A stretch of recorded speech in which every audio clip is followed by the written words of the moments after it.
Hola querida comunidad de Culturicidio, te invito a compartir un nuevo video, en este caso en agosto, para rememorar lo que pasó en el ingenio de Las Palmas del Chaco Austral, allá por la década del 20, entre 1920 y 1921. Esto está en un libro de ensayo de mi autoría que se llama Épica de lo Imposible. Las tres cuestiones que siempre te recuerdo antes de comenzar a narrar. Como es un canal de YouTube totalmente gratuito, te invito a suscribirte. Si te agrada su contenido, compartilo y ponele me gusta.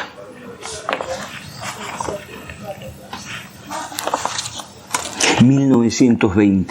y el despertar de la conciencia obrera en los imperios ingleses del ingenio Las Palmas.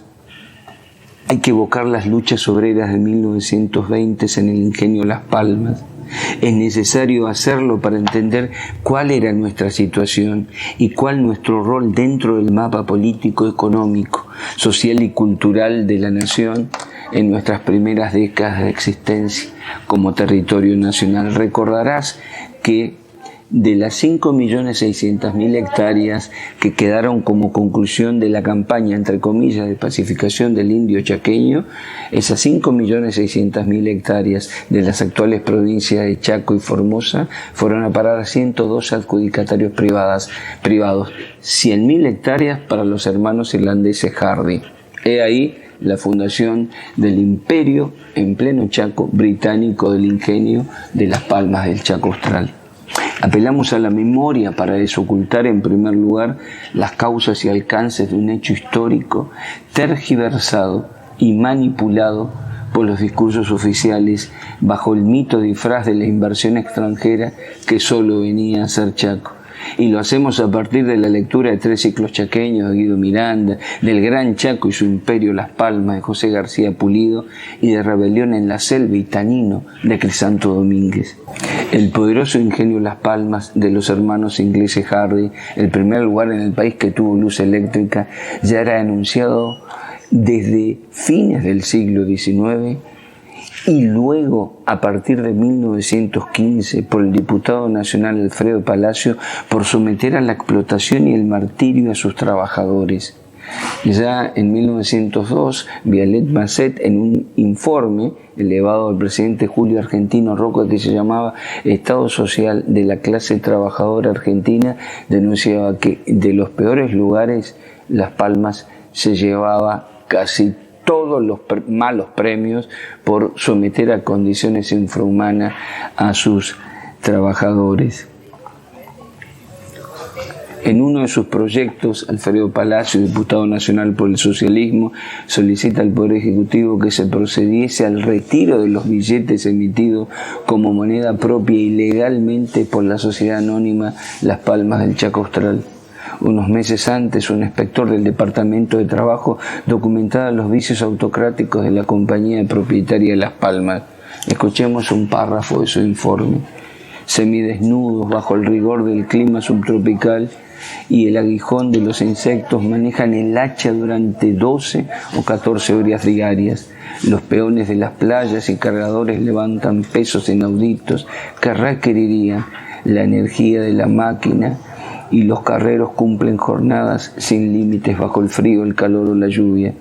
Todos realizan una tarea que excede su propia capacidad física por tarifas o salarios ruines sobre los cuales se aplican tasas de medida, el metro, la bácula, que reducen dolosamente el rendimiento del trabajo y que se pagan con billetes propios de la compañía, lo que los obliga a someterse al discrecionalismo de los almacenes que ésta posee sin competencia posible ni imaginable.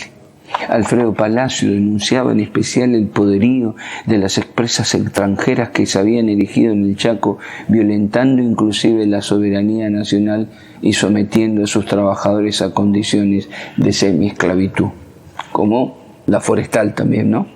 Fundaba sus argumentos en el hecho de haber estado en Las Palmas, visitado su fábrica, conversado con los obreros, recogido billetes de distintos valores que circulaban en reemplazo de la moneda nacional. Interrogaba a médicos, maestros y funcionarios, todos designados prácticamente por la compañía, e investigado los más mínimos detalles de esta. Recordaba en la Cámara de Diputados, por ejemplo, el humo que impedía tanto la visión como la respiración en la sección toneles de la fábrica donde servía el aserrín. Allí permanecían los obreros durante toda una jornada entre nubes de vapor que impedían ver las caras a 1 metro de distancia. Allí comían. Recordaba sobre todo su conversación con los obreros, en su mayoría tobas y correntinos, quienes a escondidas llegaron a su hospedaje llenos de temor para testimoniar la explotación de la que eran víctimas. En ese imperio inglés en suelo chaqueño la mera disconformidad equivalía a un delito de sedición. Recordaba también Palacios un informe del doctor Julio C. Parrando, director del Hospital Regional, según el cual hombres de fuerza extraordinaria la pierden en poco tiempo. Y así a los 25 o 30 años observan ellos, por efecto del trabajo penoso, de la alimentación deficiente y del alcohol que los intoxica, una decadencia que los marca con el estigma de la tuberculosis. Luego de poner a disposición del Congreso todas estas pruebas, Palacio condenó la campaña que la Compañía de Las Palmas del Chaco Austral hacía contra todo comerciante que se atreviese a penetrar en la zona de influencia. Perseguía hasta los vendedores ambulantes turcos.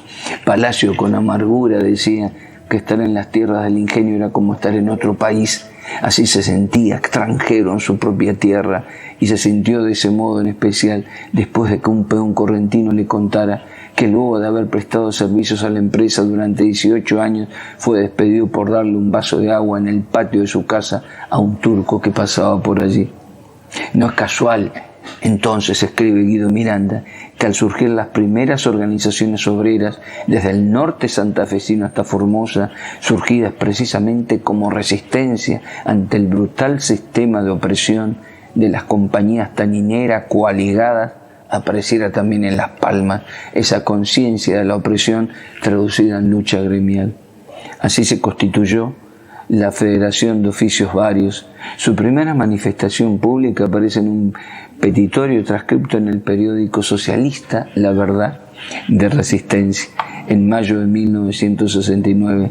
En él se denuncia al presidente de la República la obstrucción sistemática de las comunicaciones producida por los aranceles excesivos que la compañía aplica en el puerto, que consiste en un pontón de su propiedad, por el pésimo estado de los caminos a las colonias General Bello y Puerto Bermejo que los colonos estaban impedidos de atender, por la quita al pueblo de las instituciones edilicias a que tenían derechos por la ley, como la municipalidad electiva, y la destrucción intencionada del puente sobre el arroyo Quía en la ruta Resistencia. En la segunda parte de esta narración sobre lo que aconteció en el ingenio Las Palmas del Chaco Austral, llegaremos a cómo se precipitaron los acontecimientos en una huelga que fue histórica.